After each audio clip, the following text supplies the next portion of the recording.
স্থানীয় প্রশাসনের অভিযোগ তারাই পরিকল্পিতভাবে এই সহিংসতা করছে। রূপউদ্দিন পাগলা তথ্য ছবিতে প্রতিবেদন। দিনভর শান্তিপূর্ণ ছিল খুলনার কোটা বিরোধী ছাত্র আন্দোলনের কর্মসূচি। বিকেলের দিকে এভাবেই ছাত্রদের মধ্যে ঢুকে পড়ে সংঘাত উস্কে দেয়া একটি দল।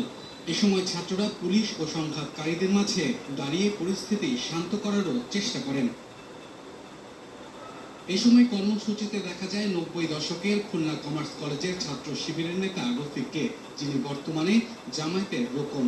কমার্স কলেজের বৈষম্য বিরোধী ছাত্র সমাজের সমন্বয়ক রাফজানের পিতাও তিনি। শুরু থেকেই খুলনার আন্দোলনের সবগুলো স্পটে তাকে দেখা গেছে। এভাবেই শুরু হয় পুলিশ ও দুর্বৃত্তদের মধ্যে সংঘর্ষ।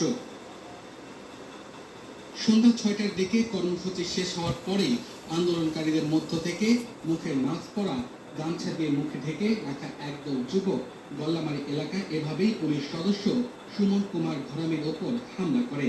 মৃত্যু নিশ্চিত করার পরেই সন্ত্রাসীরা ওই এলাকা ছেড়ে যায়।